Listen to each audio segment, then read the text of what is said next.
Recording in progress. All right, welcome to episode 31 of the Flag Stays Down podcast. No debate here. This is the Blank Sar episode.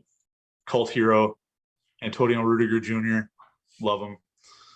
But boys, we're coming out of international break, and we still got all the crazy sanctions and everything like that. And then we got the shit show that was Brentford. But luckily, that was yesterday. We've had time to recover and in some cases drink more. But how are we feeling on this Sunday evening? Doing good. It was not too eventful of a weekend, but my fiance's sister was in town for majority of the weekend, so got to hang out with her. Molly's been a little bit under the weather, so just kind of taking care of her a little bit. But yeah, all in all, doing good. I did get the opportunity to hang out with our resident Liverpool fan, Joe Mosh. So it was good seeing him this weekend. But yeah, like you said, a lot of ups and downs this weekend. And this week in general, it's just kind of the joys and the pain of being a football fan. Parks, how are you? Where'd you find your ups? I mean, besides that Rudiger goal, man, I didn't have many ups this weekend. just from a sporting fan perspective, I guess. It was a tough one, man. I was saying to you guys before the pod started that I was so excited to finally watch Chelsea again. I was just eager and willing, and I was like, cool, we're back playing Brentford. Shouldn't be too hard of one, and we got shellacked. So, yeah, it's tough. I've drank a lot this weekend. I shouldn't do as much as I do, but I did. And here we are. Living the dream, right? Even if it's a nightmare. Alex, how are you? I am surprisingly zen today. Normally, I'm the one who's like down in the dumps about stuff, but I don't know. I don't know if it's because I just got done doing a P90X workout and I'm feeling the Tony Horton vibe, or what it is, or maybe it's because I'm finally starting on some Central Standard whiskey bourbon, or bourbon whiskey. Sorry, I got this mixed up. But Central Standard, love you. Feel free to shoot us a DM at any point. No, but yesterday just got comical. At one point, it was funny. It was funny to watch. I didn't enjoy it by any means, but like that fourth goal, it was just like, yeah, it had to happen. We've been riding high when the club has been so low for a couple weeks now that it's like it was brewing. It was bound to happen, and of course, it's the first game after an international break against Brentford. Team newly promoted. It was, yeah, I don't know, odd. But but before we get into Brentford, let's get into the little bit of the proceedings there. There was a formal protest outside of Stamford Bridge in regards to the Ricketts family. The Ricketts responded. I don't know who is feeding them information, but they seem to always think that the door is open for them. But they proceeded to release an 8-point plan, what they're going to do as owners of Chelsea when and if that happens. And just to run them down real quick, make no changes to the club's name, badge, or crest, not changing the color blue without consent of supporters, no European Super League, commit resources, investing in the first team and leadership in the academy, putting diversity and inclusion at the heart of the club, creating an advisory committee to ensure that there's no racism, anything like that. Explore every option available to redevelop Stamford Bridge, match the current commitment to the Chelsea FC women, and continue vital charitable work of the Chelsea Foundation. Meanwhile, Team Bowley, silent, and I think that's probably for the best. But did the Ricketts family and now what's his name? Did David Griffin from the Cavs Are they swaying you at all? Are you kind of jumping on Team Ricketts? Parks. No. I think you lose less steam with me when you bring in the Cavs owner, because fuck the Cavs. No, I'm still on the hashtag No to Ricketts campaign for a lot of reasons. But this 8-point plan is not revolutionary by any means. It's not anything that is going to sway anybody. I would actually judge you more if you kind of read through this list and be like, oh, I'm really excited by this, because there ain't a lot here. And I don't know. I read a statement like this, and my first takeaway is like, this is a lawyer prepared statement. This isn't something that came from them. This is trying to win over some goodwill, and they obviously recognize that the majority of Chelsea fans, or at least the vocal Chelsea fans, are not standing behind them in this process, and they need to be a little bit more vocal to kind of combat that. Look, I get that. I understand where, if I was bidding for a club and everyone was like no to Parker, I'd be like trying to do something, right? I'd try to be putting some stuff out there. But I am just praying, because there's two sides of this thing, where Bowley could be quiet because he's kind of quietly observing and waiting in the shadows, and he's kind of like the front runner. Or it could be one of these, like, he's, getting shut out a little bit and not getting the same kind of attention from the media, or he's not getting the fair shake of being able to kind of present his stuff to. And he's more like abiding by the rules of, we're not allowed to contact people yet, and we're not really allowed to make these statements. And I believe the Reign Group said, don't put stuff out in the media. We don't want this to turn into a circus. Don't kind of promote yourself on media sites. Don't do talk shows, things like that. So I'm praying the former is the case with him, but I'm just, no, man, this hasn't swayed me one bit. You can say all you want, but I listened to the Matt Law special on I believe it's the London is Blue podcast, which is a pretty good listen. And even if Daddy Ricketts isn't on the bid officially, the fact that he holds political seat and political power, he's always going to be tied to it. And anytime he says something negatively, it's going to drag Chelsea through the mud. And when I heard that, I'm like, yep, you're absolutely right. And we jokingly talk a lot about guilty by association, but that brings the whole Ricketts family into that situation, right? Even if Daddy Ricketts, I don't know his name, there's too many Ricketts, I can't follow them all. Even if he's not on the bid himself, he's part of that family, and he's tied to that family, and he holds political seat and power. So when he does talk, it carries some weight, right? It gets some press clippings, and people listen, and people publish it, people write about it. So I don't want that, man. I don't want that kind of looking at it. If you've got dirty laundry, I want it hidden off in a closet, not for everyone to fucking see. So I'm still very much on the No to Ricketts campaign.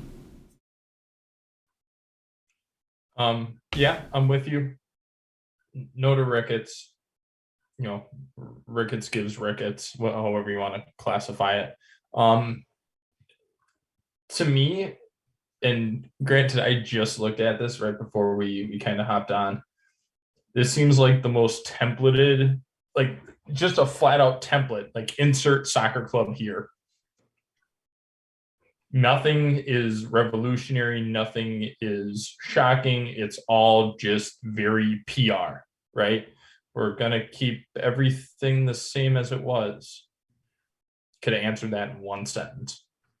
I don't know why you need 8 separate points, but yeah, you could have just said we're going to keep everything the same. And I don't think it sways anybody one way or another. I really don't. I think it's just a statement. If anything, it hurts them, because they're like, oh yeah, we're going to do all this stuff that the club has currently been doing, and nothing's going to change. Well, nothing should change. I don't see why you have to come out and say, yeah, we're going to keep everything the same. Well, yeah, first of all, we know that probably half of what what was outlaid in these 8 points is probably bullshit. I think we can all pretty much safely assume that. I wouldn't be surprised if Ricketts does get control of Chelsea if 10 years down the road he does change the color. Like, I wouldn't be surprised by any of that. I don't trust what he's saying about investments to the academy and to the women's team and things like that. I don't see it as him being an owner that actually wants the best interest of the club. I think he is an owner who just wants to build his portfolio around, hey, look, I own Chelsea. To me, it doesn't seem like he's interested in the actual team. He's just interested in the name and having his name associated with Chelsea. So I am full blown no to Ricketts. I wish I could have flown to London. I wish I had the fluid cash to fly out to London and be part of that protest. So, I couldn't make it, but I figure we have this little platform here. So I made myself a little, Hey. I'm flying the L. For those of you unfamiliar, not baseball fans or, not from the US, when the Cubs win, they fly the W. And here in Milwaukee, every time we beat the Cubs, we fly the L. So yeah, dude, just no to Ricketts, 100%. And I figured I'd at least do my due diligence on these 8 statements. There were a lot of them that, you couldn't really make a relation between their ownership of the Cubs and, possible ownership of Chelsea. But there were a couple where it's like, well, you're saying one thing and you've said that in the past with the Cubs, but you don't do it. Point number 3 about committing the resources necessary at all levels of the club. First team, leadership, academy. The Cubs had a championship window that opened in about 2014. They won the World Series in 2016, and since then they've slashed the payroll by 20%. They've traded away countless star players in their prime to rebuild. And again, for those of you not familiar, rebuilding is a very uniquely American thing, where you sell off all your good players, you accumulate draft picks. So, in essence, Chelsea would be selling all of their top players, finish last in the league, and we get to draft Jude Bellingham in the first round of the whatever hypothetical draft, so that you can win on the cheap, which is BS. Then you talk about, point number 4, putting diversity and inclusion at the heart of the club. The Cubs have a very racist and sexist history under Ricketts. There's a Chicago Sun-Times journalist who was called Aunt Jemima outside of Wrigley. LaTroy Hawkins, a black pitcher for the Cubs, used to receive racist mail from Cubs fans as a member of the Cubs. Vendors outside Wrigley Field selling shirts that say Albert Pujols mows my lawn. Like, why isn't that stuff being shut down? That's something that bothers me. And then finally, you look at exploring every option to redevelop Stamford Bridge. Ricketts said quite literally the exact same thing about Wrigley Field in 2013, and then threatened to leave their 100-year-old stadium because the city wouldn't fork over the cash to finance renovations. And Tom Ricketts came out and said, quote, "All we really need is to be able to run our business like a business and not a museum." That's fine. That's fine if you want to treat it like a business. But ultimately, the sport, the club, the team is about the fans. And so, if you've got a 100-year-old stadium, Chelsea has a over 100-year-old stadium at this point now. You can redevelop it, but I swear to God, if you move this team, there's going to be a riot. And so just these points that they're making don't line up with what they've done in the past. And so I don't see it. I don't know. It comes off as insincere to me. Collins, correct me if I'm wrong here, because I'm not as fluent on like the Cubs history, but so Wrigley Field is unique in the sense where in the outfield there's seats that are kind of like corporate boxes on top of other rooftops. Didn't he like block off access to those and kind of control some of those seats as well? Yep. Which really rubbed people the wrong way. The Cubs were really involved in the community, and the fact that there were rooftop seats in buildings across the street in both outfields, owned by local businesses, where they'd sell tickets. You can go. They're great. I've been to them a few times. Eat all you want, drink all you want, see the game. So the Cubs built a giant ass Budweiser billboard and a giant scoreboard. Keep in mind they already have a giant scoreboard in left field, and essentially put local businesses out of business. Now, granted, it's their stadium; they can technically do what they want. But in terms of community goodwill and working with the community to build up the club, it doesn't look great. Definitely doesn't. Quickly, I just want to point out we have a new follower on Twitch. Thank you, Lennox_10, for following and joining us on Twitch, hanging out with us, having a drink with us. So appreciate you, man. Welcome. All right, let's should we talk some real actual game stuff? Yeah, if we have to. I feel like we've become the sanctions podcast. Sadly. Well, it happens. All right. So just a real quick rundown for those of you who either missed the game or turned it off after about 55 minutes. Chelsea lost 4-1 at home to Brentford. Antonio Rudiger, #striker Rudi, finally scores in the 48th minute, the longest strike in the Premier League in the last 15 years. And then Brentford going on to score 4 unanswered. Janelt Eriksson, of course, Christian Eriksen scoring his first Premier League goal against Chelsea. Then Janelt again, and Visa in the 87th. There was a lot to digest. And again, I found it comical after a while. But it was just such a weird game. And I'm curious, Matt, what was the main thing that stood out to you as to, what made this game the way it was? For me, the biggest thing was international break. We've talked about this before, right?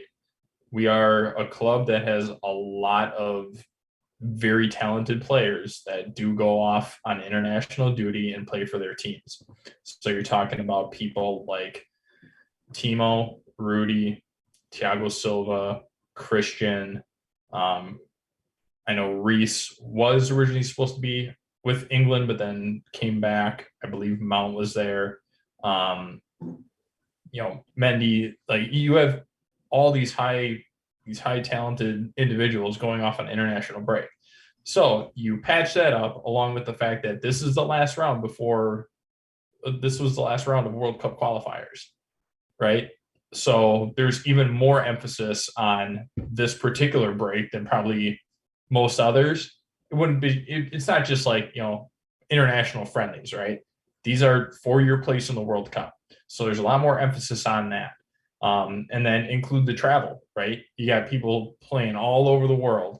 You have the travel, you have the people coming back, which I think is why we didn't see necessarily the strongest lineup, especially kind of in the midfield. We didn't see Christian starting on the right because he was doing his thing for the U.S. I don't know. I just think that you're on this international break. It's going to be a big break for a lot of people. And then when you go up against a team like a Brentford, nothing to lose. They're expected to lose. Nobody's giving them a fair shake at all. You go up against a team like that who will not have as many players on international break, so they get to rest up and heal, coming at a relatively, wounded Chelsea, and like a very tired Chelsea that still doesn't really have everything together, especially after that break. So I kind of chalk it up to that. Again, nothing really stood out. You could tell like the communication, which is normally pretty sound between Silva and Rudiger, just was not there, right? Just nothing. I think that was probably the most surprising thing. Two very professional and capable center backs, just not on the same page, and we haven't seen that all season. So I think that was kind of interesting. But yeah, I I kind of chalk it up as a fluke, a team kind of taking advantage of us when we were just kind of still discombobulated from international duty. And honestly, I think that we may have been looking too much ahead to the Champions League on Wednesday. I think we might have overlooked Brentford as part of that process.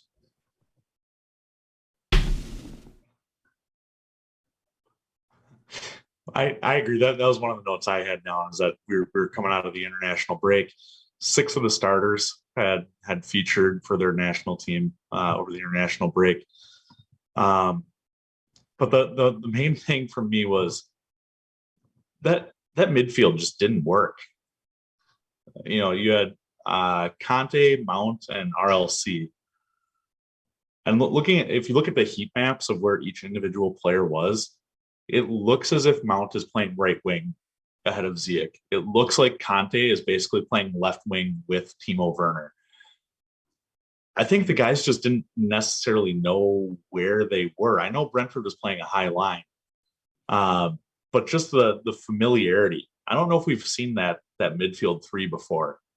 It was an odd one, especially because RLC was out there. RLC seemed to be out of position. Mason Mount just kind of floated, and I thought he had a decent game, but and then you look at Conte, and Conte's had a string of a couple matches now where it's been not the greatest. And so, did Tuchel kind of have to put out that lineup because of international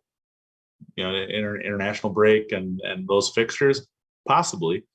But it just shows how much, Matt, you're going to hate me, how much we need a Jorginho Kovacic midfield. I'll agree with half of that. The Jorginho part. Got it. All right. No, because Kova made a pretty big difference the second he came on. And it's tough to sit there and watch and be like, damn, I wish he would have started for us. But I get you're kind of constrained, right?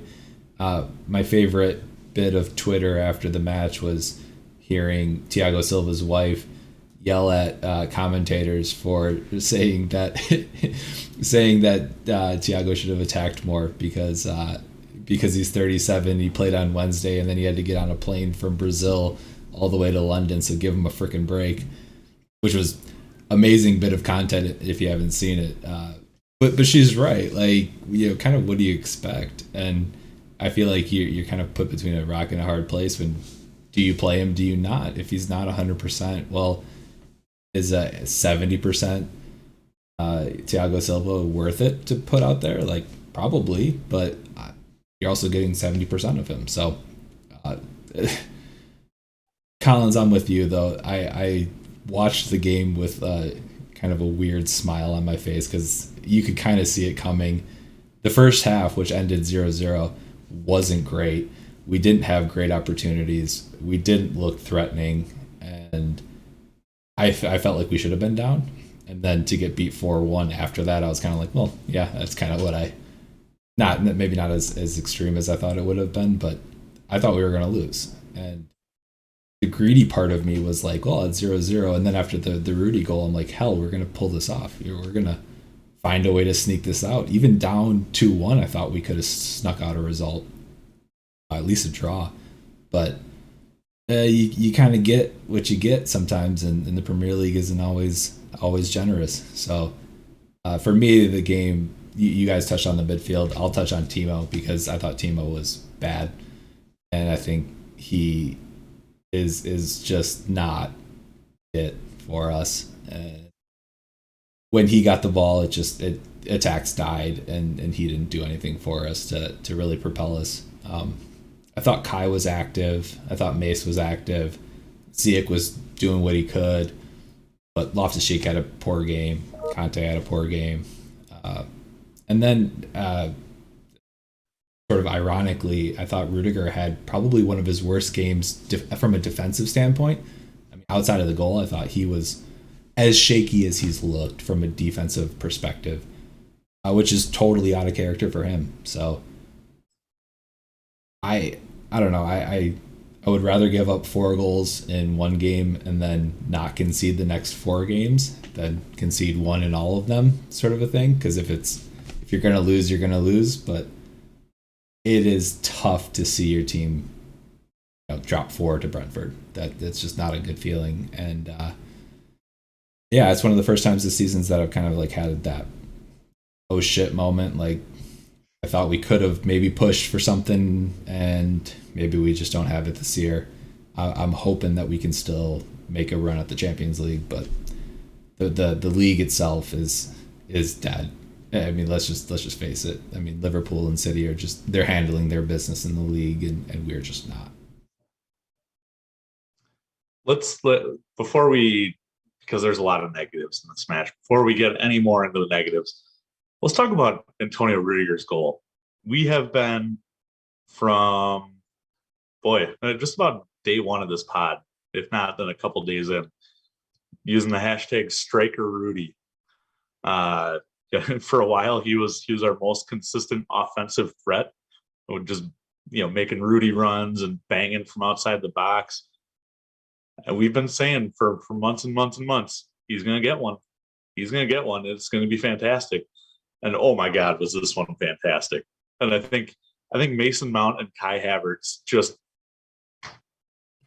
like, oh my God, just the awe from them it made it all worth it. Sadly, again, he didn't have a great game on the other side of the pitch, but what a goal that was. I mean, you love to see it. Like there's nothing else you can say. You love to see it. We've always been waiting on Rudi just to catch one and for it to go. He had that one against, I believe it was Liverpool, from about 35 out that was on target, but was just saved. And to see him just absolutely throttle that ball, and I mean, the movement on it, the pace, the placement. Yeah, I'm sorry, nobody's stopping that. That was just absolutely ridiculous. He was due. For every 30 that he sends into the upper echelons of Stamford Bridge, he's going to connect on one. And when he does, it's going to be a doozy. And boy, was it. I was so excited to see that. And I'm taking that as the one bright spot. We love Rudi. We'll say it again. Pay that man when we can. When we're able. When we can, pay him, keep him, and let's also put this into perspective. That celebration, his celebration, if you have not seen it, please go out and watch it. That is the face of the king of shithousery. Just seeing that reaction from him. I've never had a bigger smile on my face watching that man than I did at that point, because it was hilarious. Matt, let me ask you a quick question. If Ricketts amended it to make it a 9-point plan and number one was pay that man, would they have your backing?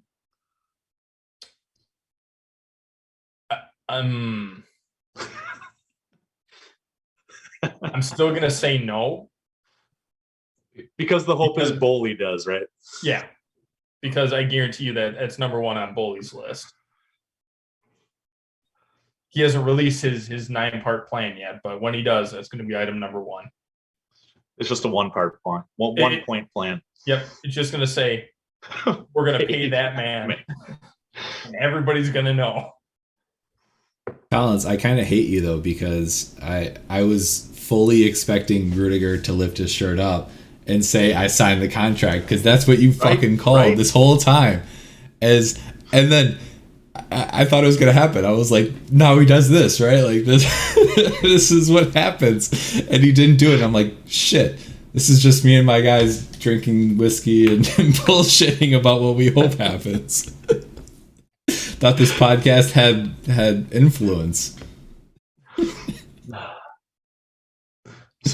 Had it not been for the sanctions, he would have done it, right? Yeah, exactly. It was a wonder strike, man. The fact that he was actually, he put some decent shots on target regardless of the goal. I mean, it was a pretty solid striking option for us yesterday. So we all said it. One has to go, and he couldn't have hit that sweeter, couldn't have placed it better. One finally went, and I love the run up to it, Matt. But the hug, the embrace from Tuchel was everything. That moment just seemed so genuine, like they've talked about it before. Like Tuchel in training said, like, I'm gonna get one of these, right? Like, this is gonna happen, man. And I could just like see those conversations happening on the training grounds, and that embrace tells me everything. Yeah, that embrace was something that you just you love to see it. You hope he stays.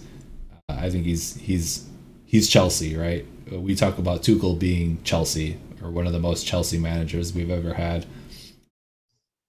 Rudiger is Chelsea. We got to keep him. The hug, man. The more we learned throughout the day about the club and about Tuchel and just everything, the hug was a great moment. You talk about Tuchel saying that he's confident that Rudiger will be a Chelsea man, and maybe that signifies that he's with going to be staying at the club. You talk about how much shit Tuchel has gone through with all the sanctions in the club, and the club not having a spokesperson for some fucking awful reason. And so Tuchel's that man, all the stress on his shoulders with that, and for Rudiger to come over and hug him. And then you find out, and I don't really want to get into this part because we're not TMZ, but then you find out that Tuchel's wife had filed for divorce that day. And you think about the hug in that moment, and it's, man, just that goal. It's a real moment. It right? Is. We always look for those things, and that was about as real a moment as you get. From Tony hitting it to the celebration, which is full-blown Tony. Like, you don't expect anything less from him in that kind of moment. And then the hug with Tuchel, right? Everything was just genuine. As we found out later, in a match that didn't have a lot of high notes, that was a real football moment. And I'm very happy that I was able to watch it. All right, let's go from up here to down here, because honestly, that was the rest of the match.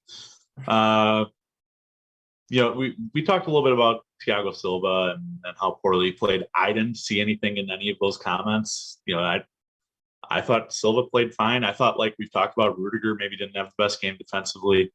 But really, outside of the midfield, I think our problem was in the attack.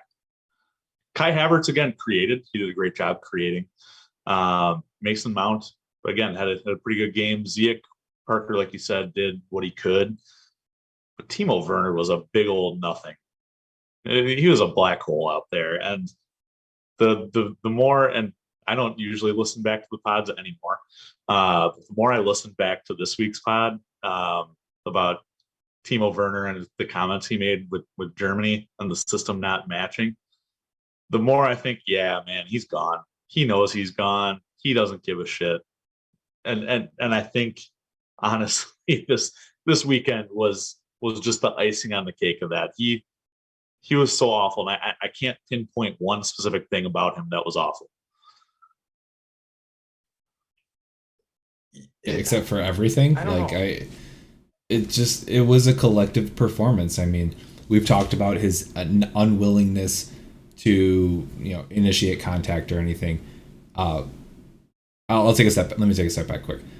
The commentators were all over him for all of the same points that we've been bringing up week in and week out. So I'm like hearing them say it, and I'm like, yeah, exactly. Like, this is where we've been on him for the past couple of times. And his one highlight was like getting physical and actually winning the ball and then kicking it back out to like Alonso or something. It was a bad match. He didn't do anything, and it's where attacks go to die. If you want to just like kind of thwart it and just have it get reversed out, kick it to the left side, kick it to Timo, watch him run. watch him cut back in and then give it to Alonso, who circles it to Conte, who circles it somewhere. Like, it's just frustrating, man. Like you said, Mace and Kai and Ziyech are trying to create. They're trying to play people in. They're trying to get people involved. And Timo just, it was him and RLC for like my 1A and 1B. Get the fuck out of here. Just bad match, man. Just not involved. Negative space. Not doing anything out there. And it's funny that you say where the plays go to die is on the left side, especially with Timo. And granted, this is assuming that Timo's onside, so we'll start with that. And we haven't even talked about his finishing or lack of finishing when he does get that opportunity, because that is about as non-existent as he was on the pitch against Brentford. I don't know why he can't put things on target. I don't know why he doesn't, just why he can barely get a ball past the first defender when he does shoot. He's probably got, I think Chelsea might have the most blocked shots or shots blocked than any other team in the league. And I guarantee you Timo is probably way up there. And if you look at like an individual breakdown, I don't think that he's not trying, right? I think that we've always said that about Timo. Like, he's gonna run. But at this point, you've been in the league long enough, what's expected of you. You've been under this system. You gotta start doing something. And if the system doesn't fit, it doesn't fit, right? And have him go back to the Bundesliga and maybe he'll find like a little bit of a resurrection there, which is fine. I mean, right? The Premier League isn't always cut out for everybody, just like, the German league isn't cut out for everybody. Like, that's fine. That's part of football. That's why we have so many different options of where you can go to play. Yeah, it might just be a case where, Timo is just not built for the Premier League, and that's fine. But at the end of the day, you gotta either show that you can do something, or you're gonna go elsewhere. We talk about this match being comical, and honestly, the most comical thing is going to be this summer when Bayern Munich play Manchester City in Green Bay at Lambeau Field, and we all go, and Timo Werner scores a hat trick against City for Bayern. That's going to be the most comical thing that I've ever seen. Yeah, write that down right now. Yep. But you guys touched on more than just Timo. You guys touched on the left side. Ooh, is that a black hole over there? I mean, it's one thing to have Marcus Alonso, who cannot break a press to save his life. And then up top, you have Timo. But then your outman in a 4-3-3 on that left side is N'Golo Kante, who we love N'Golo Kante, but he's not a possession guy. He's pretty erratic when he's on the ball, right? Why? But why not put Kante as the holding and RLC on that left side, or put excuse me, have Kova start or something. Ross Barkley. The fact that we went down that left side 32% of the time is astounding. Why do that? Why not just consistently go down the right? You look at Brentford, they went down the left 44% of the time, which is a crazy number. Why can't we do that? Why does it have to be so balanced? It's a good point. And like, this isn't anything new. The left side has been kind of a nightmare for the last probably 3 months. Since Chilwell went out. Yeah. Big go. Exactly. Big go. I can understand with who was out there. I can understand N'Golo Kante being on the left, right? You have to protect Alonso, who we know can't defend. We're shit. You've got Timo, who's basically lost on an island by himself doing God knows what. And then you have N'Golo Kante just trying to chase the ball down. So you have that. You're trying to at least what my thought is, you're trying to defend more on the left side to account for Alonso and maybe force them back towards the middle or the left side, where you would have, RLC, you'll have Mount tracking back, Ziyech, you run him more towards Rudi, Thiago Silva, Dave, you run him more towards your experienced defenders and things like that. So I can understand it. But that combination, Alonso, Conte, and Timo, like, oof, you're not going to get much going down that side. You're just not. And I think the only time we really started to see anything happen on the left side was when the switch was made and Ziyech went down to the left. That was the only time you really saw some life on that side of the field. Which, I mean, that tells you all you need to know about Ziyech, right? He can perform wherever he needs to be. We obviously like him on the right, but he can switch over and play the left if needed. But that was the only time you ever saw anything somewhat promising, right? Was when Ziyech came over. So I don't know. I feel like people were just out there to be out there because you couldn't really put anybody else in, or maybe you didn't trust them for the full 90, right? Coming off a break, that you have Real Madrid coming up 4 days after the match. And I think Tuchel made a decision to say, all right, we're going to put out a relatively competitive team in the Premier League, but our main focus is going to be the Champions League and against Real Madrid. So thinking about it like that, at least it puts myself at ease, just knowing, okay, fine, it's Brentford. Not really our best squad, not really our most available lineup, but the focus is on the Champions League because that's where we have the most at stake. We're the reigning champions. Premier League race is kind of out of the question, so let's focus our efforts there.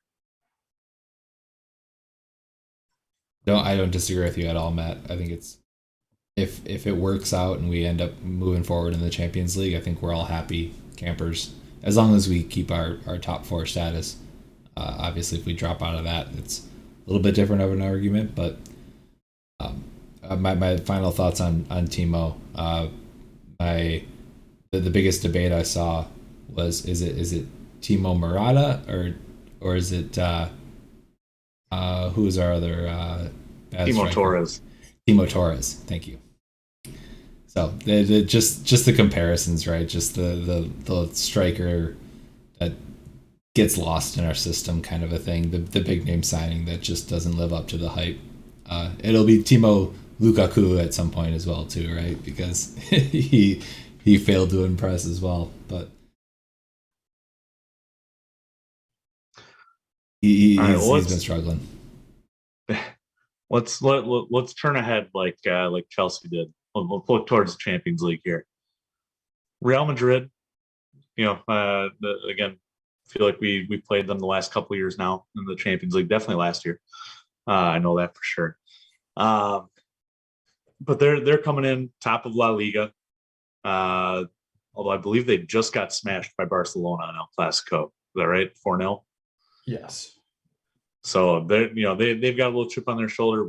We're coming in as a little wounded animal here. Somehow I'm oddly confident. You see the stats that Chelsea have never lost to Real Madrid in European competition, which is a blow my mind fact. And just the fact that we've got what we have consistently said are big game players, big game Kai, got Christian Pulisic, Antonio Rudiger, Thiago Silva.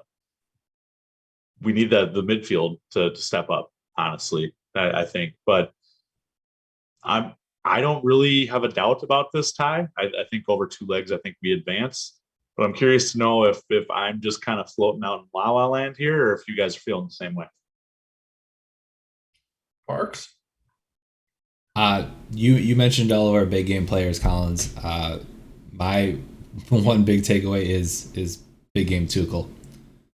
I trust our manager in a two-leg knockout more than I've ever trusted a manager. So for the game plan, for the resting people for Brentford kind of a thing, and I trust him to figure Madrid out, and I trust us to move on. So I'm weirdly blindly confident as well. I think we move on easy, and maybe I eat those words, but I really do. I think I'm very confident that we move on. All right, I'll be that guy. Weird. So, although I agree with I've never had more faith in manager than when I do with Tuchel. We've talked about this before. We have a lot of faith in him for half the game. Not necessarily the start, but definitely in the second half. So over 2 legs, right? You're looking for one game, right? 2 good halves, 1 game. If you can make that work, good. But that is putting a lot of eggs into that basket. So that makes me still a little bit nervous. And Madrid, yeah, they did get their ass handed to them by Barcelona in a huge game. But, I mean, Benzema is playing out of his mind right now. He's scoring from anywhere he wants. It's an experienced side, with Modric, Kroos, Benzema. I don't think Bale's I think got a tea time or something that day. Hazard, we know, had surgery, so he's not going to be playing. Vinicius Jr., he could be a problem depending on if you have Dave or Reese there. And the other thing that worries me is the right side. Like, are we really going to trust Alonso to have, I don't even know who would that be? Lucas Vasquez running down the right, or like Isco or Asensio, whatever, having them bomb down the right and just making Alonso look stupid.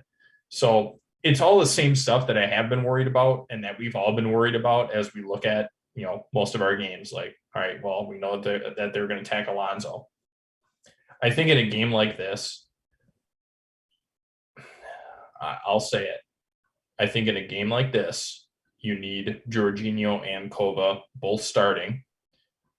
If you're running your 3-4-3 or whatever the standard is, if you're running a 4-3-3, then I think you run all the big boys. I think you run Kova, Kante, and Jorginho. And then you would run, right now, I think that you would run Ziyech on the right, and I will say Christian on the left, because Christian has found himself. He's found his project restart. Christian Pulisic that we all loved, that was damn near untouchable. He's found that form again. I think you have to ride that. I think Mason has been playing a lot better, but Christian, I think, would get the nod, and then obviously Kai up top. So I just think that in a game like this, everybody's got to show out, and you need to put your most experienced and your best players out there and give yourself the best chance of winning. So who's your guys' X factor? Who's going to determine whether we win or lose in the opening fixture? Well, Matt, we'll start with you on that one. Conde. I think he's going to be the biggest thing, because when you're looking at the midfield, you're looking at, for Real Madrid, you're looking at Casemiro, Toni Kroos, Luka Modric. They're not slouches, right? It's a pretty damn good midfield. I think Conte being able to run an attack and keep that high press on them to try and force them out of making those long ball passes or a lot of those one-touch link-up plays, I think he is going to be the biggest factor in this game. If he can disrupt that will ultimately create more opportunities for us. Like we said, he hasn't been in the best of form lately, but he was also the best midfielder for the Champions League last year. He knows how to turn on in big games. He knows what he needs to do and how to do it. So I think he is going to be the key to moving us through to the next round. And to your point, Matt, when he's playing in the proper position and his role is that disruptor, he's at his best. When he's a little bit out of position, he has these kind of slouch games, and we kind of look at him like, are you the same N'Golo Kante that you've always been? but he is. He's just not in that role, right?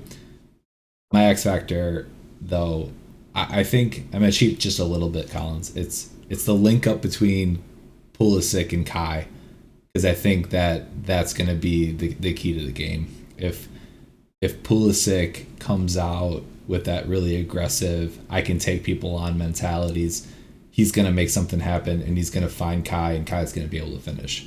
And I think if those guys can link up and play off of each other and play some 1-2s and play some through balls, I think goals are going to come through it, because it's going to be a little bit more of an open match.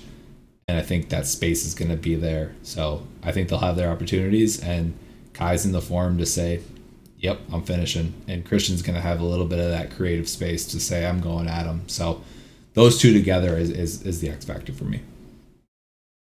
I was going to say Christian, because I like the whole, you don't know where I'm from, dog, at, what was it, Panama that we just played?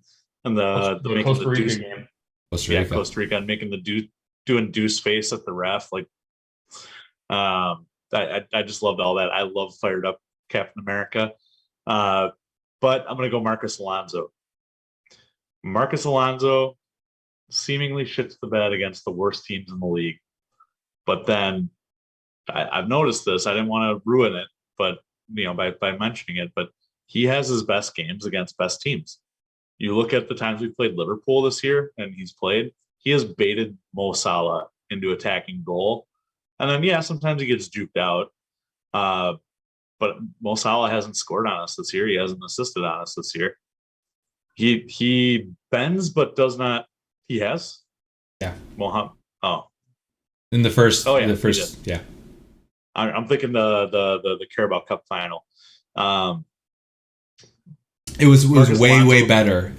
Alonso versus Salah that second time in the final was way better than the first time we played them in the season. He was just like the Green Bay Packer defense: bend but don't break. Give up a lot of yards, give up a lot of space, but you don't allow points, don't allow goals. So I think if we see that Marcus Alonso, that's going to go a long way to A, keeping a clean sheet, and B, coming away with an advantage after this first tie. What I would ideally like to see is Costa Rica, Pulisic. I want to see Liverpool, Kai Havertz.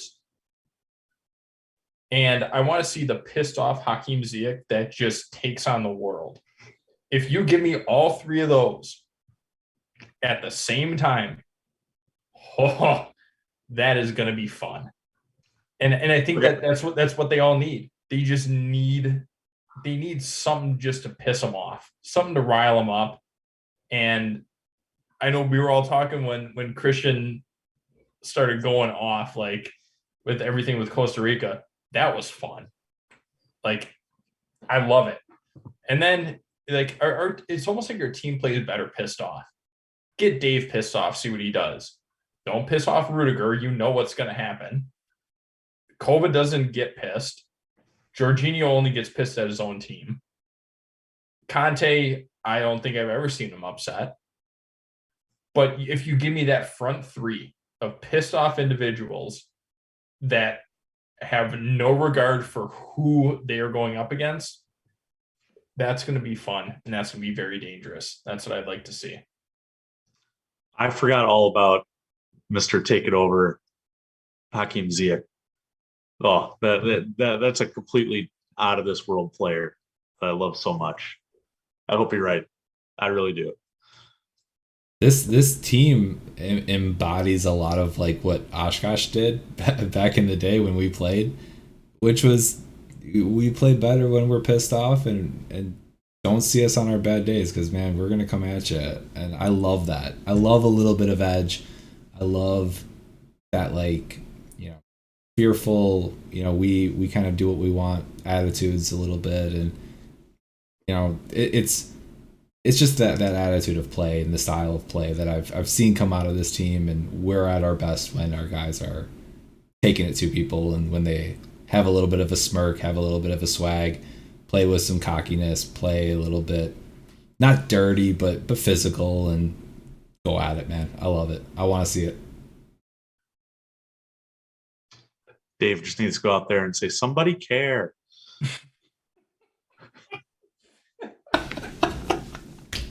Oh, the joke that 4 people will understand, but thank you for that.